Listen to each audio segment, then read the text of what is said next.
Today on the Saturday afternoon, on the 7th of December, my second presentation on the topic of illegal brokers, why they want to stay as illegal.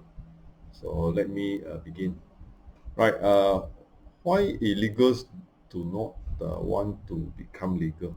So this is the topic of the presentation this afternoon on the part on legal and illegal agents. So, what do you mean by illegal brokers? Who are the illegal brokers? So, in the law, it says that anyone who carries out estate agency practice without a valid authority to practice is illegally conducting estate agency. And this is in particular punishable by Section 30 of the Valuer Appraiser Estate Agent and Property Managers Act 1981. And this in this section of the law, the punishable amount is 300,000 up to 300,000 or and together with the imprisonment of 3 years maximum. So it's quite a harsh punishment for the fact that a lot of people may be con a lot of money into this aspect of con man, illegal broker, getting rid of them is important in the purpose of this act. And the part that is also saying that who is an illegal agent is in this 22C, section 22C, restrictions on estate agency practice. In fact, there are earlier video presentation I have done on, particularly on this 22C.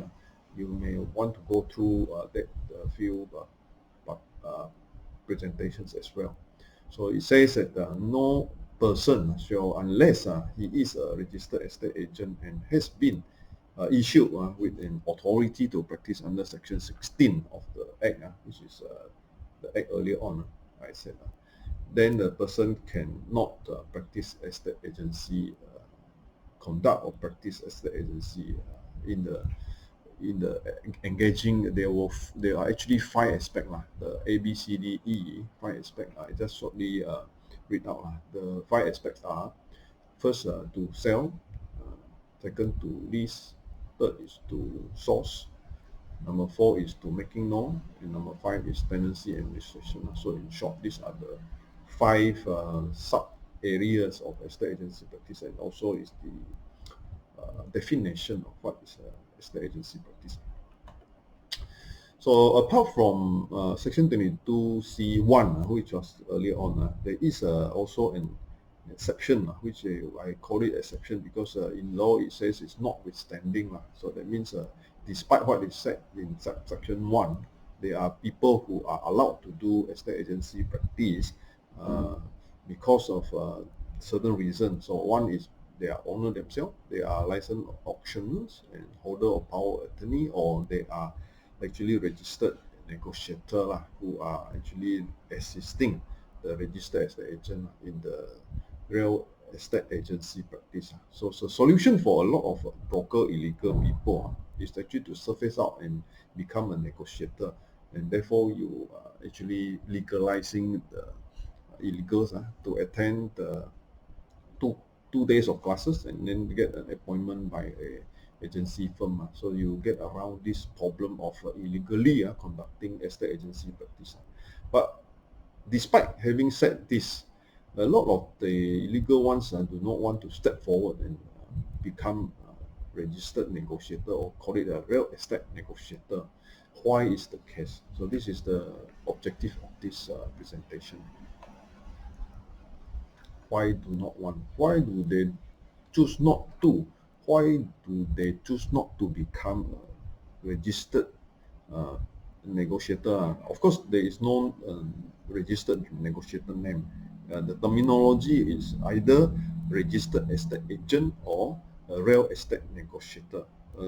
Real estate negotiator is in fact work under a registered estate agent. So there is no term that is called registered real estate negotiator. In fact, that is being sort of in a way claimed to be a registered person, but it's not a registered person. It's just that he is a real estate negotiator, and then he get appointed or engaged by a registered estate agent in the agency firm. Right, the reason for staying illegal, there are a few, and I like to go through this because I think we all, as in public, tend to not know what exactly is the reason, and therefore we thought that they are actually illegal because the system, or it is unfair to enforce the system onto them, therefore they are the victim of the system, not that they are by choice asking to be illegal. So indeed, a lot of time we will think that a person is unable to get formal education, or is unable to come to the level of formal education, therefore he is doing it illegally. In the sense of the registered estate agent, this is a process to become registered estate agent, a long journey of about 8 years or 7 to 8 years to become a registered estate agent. But for a illegal to choose to become a negotiator, it's just 2 day course. They call it the negotiator certification course, NCC, and there should be no reason that a successful broker is unable to pay 600 to 650 ringgit to attend this 2 day course and then get registered with the board um, through the agency as a negotiator, a real estate negotiator. So the problem with it is that a lot of time agency being in place, and they will say, well, you are in need of me to stay legal, and therefore I make a cut, I make a profit share to your commission. So there is this issue of whoever become the negotiator bring in business to the agency firm. The money collected by the agency firm would be shared together with the agency firm for maintaining the agency firm activities, and also the principal, who in fact shoulders the most of the burden, legal burden of this particular relationship of selling or renting of the property. So estate agency practice the legal liability engagement, all that is actually between the principal and the appointed agent. And anything wrong, the appointed agent can be in law being taken to court and being in condition that is bad, can be even struck out of the register. So profit share for this purpose is that using the umbrella of the agency, the negotiator, having in the sense that carry out the job under the name of the agency, conduct the business uh, under the umbrella of the agency, actually make a profit, a commission sharing with the agency. A lot of the illegal brokers, they do not want to share this profit because they want to have freedom of money. They want to make 100%. And then there is also a reason that a lot of time all these commissions are not surface out, and they are earning it without actually reporting it as income. There is no income tax paid on this. But if it is a registered agency, therefore everything is clear and audited account. There is a income tax and sales and service tax for the professional fee, and therefore there is this tax portion. So all the estate agents as well as the negotiators' income is actually accountable for tax. And being illegal, that they can get away with this because everything is paid to them directly, and they can actually not choose not to declare this in their tax reporting. Uh, well, being also illegal means that there is no appointment that is required, and therefore they actually can run away with the responsibilities when the things turns against them. So a lot of time you can have a very nice illegal a broker trying to solicit, and then at the next is, you found out that you can't even contact him because he doesn't want to follow your instruction. So all these are possibilities of why these illegals they want to stay as illegal, because they don't want people to control how they do their business, and then a lot of time they are having the impression of making money and run away. So that would be the easier way out for getting around and making their money. Oh. Yeah, on the part of the illegal agents, most of the illegal ones are, in fact, previously may be legal. That means they are actually a negotiator, and the firm which they have been working on projects, and in fact some of these agencies actually have projects with developers. Again, the developers, as you all know, is not under the same law. They are under the Housing Development Control and Licensing Act. So they are allowed to, in fact, engage in the selling of the properties because they are basically owners of the properties.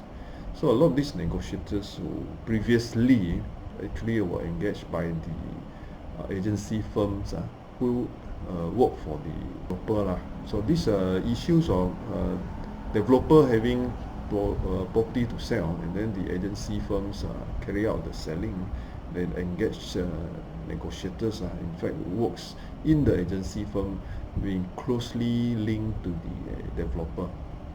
So let's say over time the agency firm's performance was not so good, and therefore the developer said that, all right, we choose to go with another agency.